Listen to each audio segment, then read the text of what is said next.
Ritzy cowered against Vangelis' side, trying to make herself as small as possible next to his long legs.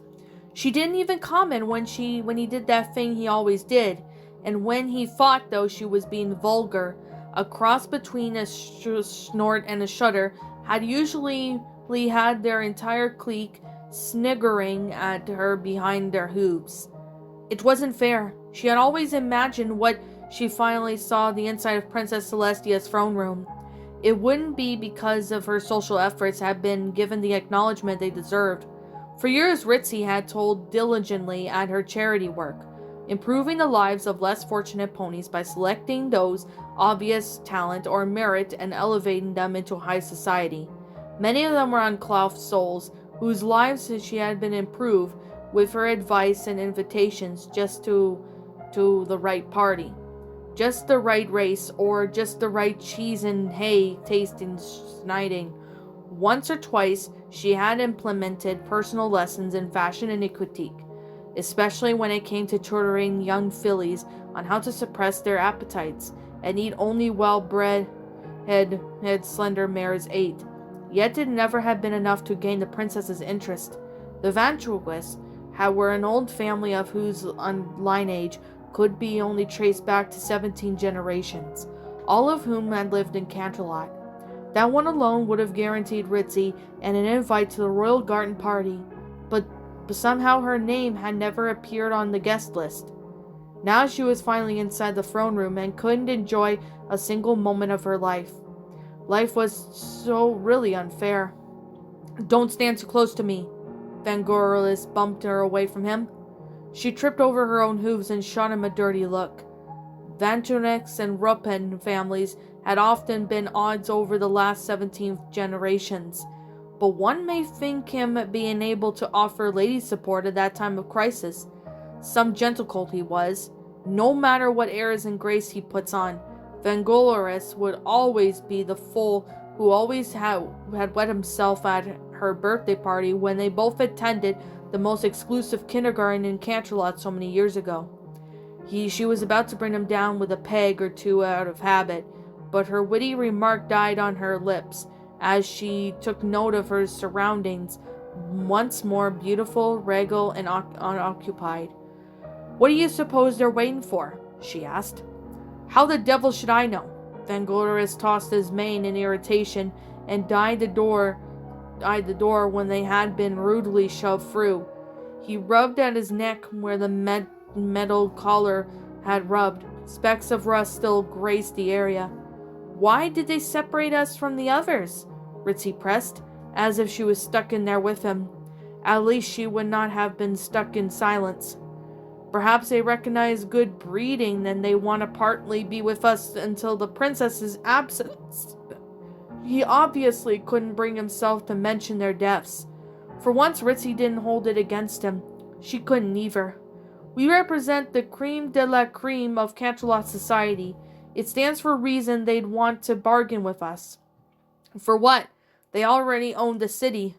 "Owning land doesn't mean you understand it," Vangelis said unknowledgeably. "Like our estate over in Trondheimshire, great-granddaddy bought it and owned it, but he didn't even the foggiest of where to go or what to do when he had holidayed here. He had to have locals explain the most basic of things to him. That's probably the case here. The Griffins may occupy Canterlot, but they don't know how things work around here. So I expect they need more ponies like us to show them the ropes. They didn't act like we're envoys of the equestrian nation," Ritzy said sourly. What Vangelis said had made much sense, much to her chagrin. Still, something bothered her. Maybe the metal collars and the way they had been shoved there like prisoners in some smelly dungeon. They acted incredibly rough and decorous. "They're Griffins," Vangelis cut her across. "Rough and decorous is what they are, not just what they do." Ritzy looked around, absently taking the magnificent architecture and stained glass windows, The throne sat atop its gleaming white marble staircase, which had probably been chosen so Celestia's melted white hairs didn't show up and make the place look untidy and unroyal. Did alicorns molt? What about Princess Luna? Now she was back in that brusher coat 70 times a day like Ritzy did, so that her dark hairs didn't show up on the marble work? It was an interesting question, but inappropriate for the moment. I have a bad feeling about this, Ritzy whispered. I don't like that those griffins who brought us here wouldn't do so much as step inside. Don't you think it's odd that they imprison us in a room with so many Vanglorious? She looked over her shoulder and then whirled around. He was gone. Vanglorious desist in the stillness. You are entirely unfunny and unseemly. Show yourself this instant. Vanglorious? Vanglorious! She almost stamped her hoof, like a filly in a tantrum. Alarmed at being abandoned morphed quickly into fear and anger at him wandering off without a word. The chamber was huge, yet somehow she had not heard him trot away. Vanglorious! Ugh! Something landed in her eye, cutting her off in shriek. She wiped a hoof away in lieu of her handkerchief, which she had already soaked with tears back in the concert hall when she had looked at her hoof and her mouth dropped open and her rarely fed stomach plummeled into tasteful, full slippers. Something dropped in her head. She left it aside through her mane and into her scalp. It was warm and wet. Trembling, but barely able to move, she looked up. The biggest, most baleful eyes she could ever imagine looked back at her, each one at the size of a skull, and sat face wreathed in brown feathers that made the beak beneath stand out like polished bronze. Though it was perched on the oversized bust of Princess Luna's head and chest that jutted out from the wall, Ritzy could see every massive feather like they were right in front of her. Yet her gaze was caught, not only by the feathers or the beak, or even the unblinking golden eyes. Instead, though, she tried to force herself to look away at her eyes extraordinarily drawn to the red vertebrates tracing the contours of the stone Luna's face and wings. The griffin's clawed pinned Vanglorious with his head lolling over the side. Its massive talon made irregular griffins like matchsticks compared to with scimitar's. Vanglorious's eyes were already glazing over, but one of his hind legs continued to kick reflectively, as if trying to run away while his life dipped into the throne room door. Ritzy swallowed a scream. Her whole body remained frozen, until with a gasp, adrenaline flooded in her and she galloped to the door. She didn't care if there were hundreds of guards out there. She was not staying in here with such a beast. To the hunt! The half-roar, half-screech echoed around the throne room. As a shadow whooshed and displaced the air herded towards the monstrous griffin taking flight. Vanglorious groaned at the pressure leaving his back, but Ritzy barely heard him over her own pulse hammering in her ears. Let me out! She thumped with her hooves on the doors and screamed like she had never screamed before. Let me out! Ouch! To at least make some sport of this. I thought we were going to run for a bit. Even rabbits give more sport than this. Let me out! Noisome wee thing. We gonna be any fun, are we? Ritzy filled her lungs and raised her hooves. She had feel like she could smash right through the door like a common cart horse through plywood. Let me! She shrieked as she was plucked into the air. The cry echoed even more than the griffin's roar, but ended abruptly. On the far side of the chamber, a partner bust of Celestia jutted from the wall. It was a work of a few wing beats to reach it, but both were solid enough to bear the considerable weight. The two statues had been constructed to honor Princess Luna's return from Moon and herald a bright new era of peace and prosperity in Equestria. In the light shining through the stained glass, it looked like though both statues were crying red tears. Stargazer didn't like to disturb the king while he was hunting, but he put down the habits learned on the highland, where life was much harder than the lowland Griffonia. But the king always retreated to a high place to eat, and it seemed a revel to make a mess. Maybe it was some sort of mating display. The more your meal traveled while you ate, and the more you wore it on your face, the more attractive you look. Stargazer was more well past that age where courting and mating concerns and took no interest in learning about them. Hunting in Griffonia covered miles of terrain, so it was easy to avoid the king there. For a moment they were limited to Canterlot until the west of Equestria came under the king's rule, so Stargazer had fought up a plan to escalate the king's hunt need. Within the restricted circumstances, use the prisoners. Hunting ponies had always been taboo for many reasons.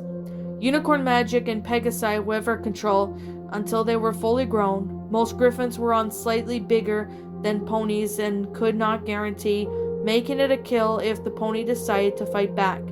In Celestia's wrath, careful nurturing on their own forces to adulthood and not letting them kill each other during their first courtship of the endangered of the claw army full of large zealous griffins. The unicorns of Pegasi and Canterlot were locked away safely. As for Celestia and Luna, Stargazer frowned. Those two were still a problem, if it hadn't been for that purple unicorn messing everything up. Yet that was the crux of this sudden good mood. He thought about the cage that had deposited in his brand new chambers and allowed him to smile. Dragons were useful in so many ways. Eyeballs for the clairvoyance, spells, scales for armor spells, and their tongues were said to be lucky in the fire sac that sat just above their stomachs, once instrumental in some of the most complicated griffin magic, which had fallen out in favor of centuries ago, because the time a fire sac reached optimum power, the dragon was big enough to use it on any magician trying to get it and burn them into a crisp. And that was what he had been handed. A dragon hatchling was one of the life's wonderful quirks. If it had been 5 minutes later, he would have missed it. Now he could declaw it, teach it not to retaliate, allow it to reach maturity, and then harvest organs of his leisure. Let King Claw have Equestria. Stargazer already had what he wanted. Plus, even while it was alive, the dragon was useful. Spies who had gathered information on Celestia's companions in the elements of harmony often spoke of purple dragon hatchling that was constantly around their ankles. It was too much of a coincidence that another one had been found hiding in Canterlot Castle now.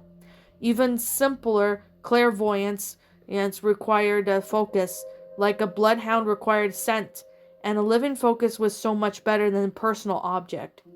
There would be nowhere the princesses could hide now. Being allowed to keep the hatchling long enough to use it, however, required staying on the king's good side, so he didn't decide what he wanted to try dragon for his next meal. For that reason, Stargazer had hidden the cage and didn't intend to tell the king about his find until he was all good and ready. He knocked before leaving the vestibule between the corridor and the throne room now, and he kept his eyeballs politely down when he entered. Stargazer! The happy cry was a good side, and the sound of it crunching. King Claw was never happier than he was when fighting, mating, hunting, or eating. He may have been a brilliant warmonger, but he was a griffin of simple tastes. Any news? Stargazer knew the meant of news of Luna or Celestia's whereabouts. Alas, not yet, your majesty, but soon, I hope, the king grunted. However, the generals are all gathered around and await the audience for you as you ordered. Aye, the king paused to gulp something. Soon enough, the morn becomes the stream, and we have to grab the chance that is offered to us before it disappears too. Stargazer searched his memory for these words. King Claw had used them before. Morn was tomorrow, and stream was yesterday. Stargazer nodded in agreement. You're right, your majesty. Do you have a plan? Aye, with a heavy thump.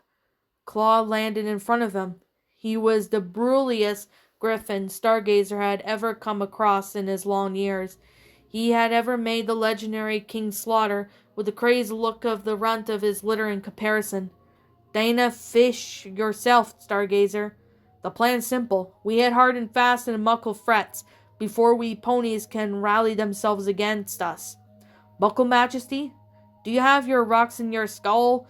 Big, namely the places ponies may actually flare against our reside Wonderbolt's Academy, Cloudsdale and Ponyville.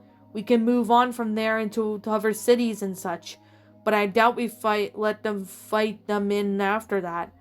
Breaking morale is a good break in bones sometimes. Stargazer nodded. The Wonderbolt's team had crippled already, but the spies sent out prior to invasion that had relayed so they could keep on the generation of Wonderbolts at their training facility. So it made sense to dispose of them before they could strike back. While Cloudsdale was a city with many non-combatant citizens, any pony with wings was a hazard. The skies were the Griffins' playground, and they would fly easier knowing no ponies were around to buck lightning bolts at them, or call up Blizzard as a weapon against Claw Army in Ponyville. However, that was the last threatening of all. The 6 mares Celestia had summoned to defend her had been dispatching near Canterlot. The rest of Ponyville was nothing special. Why Ponyville, Your Majesty? Claw rubbed the back of his beak into his chest feathers to wipe off the blood. Insurance. A scared wee rabbit runs back into its burrow when it sees the muckle eagle's shadow. Stargazer blinked. You think Celestia and Luna might be there? Claw shrugged and strode away. Unless you tell me different, I'm taking that chances. Plus, if Ponyville falls Equestrial notice, morale ain't bones. Stargazer morale and bones. Now come on, Wheeze. Stargazer studiously avoided looking at the mess of the statues and followed his king from the room. What's up, my pretties? It's the Lion Queen here. I want to appreciate you all for tuning into this video, and I do appreciate you guys supporting my video by giving this video likes and stuff. If you really enjoyed this video, be sure to leave a like, comment and subscribe if you're new, ring the bell for notifications to when I upload so that way you guys will get updated for whenever I upload. If you want to follow me on Twitter or DeviantArt, feel free to leave a follow on those if you are interested in following me on those socials. If you want to support my backup channel, known as Miss Dark Shigo, feel free to subscribe to it, as a link to that will also be in the About page section. And with that being said, and that being the case, thank you so much for watching, my pretties, and as always, stay pretty.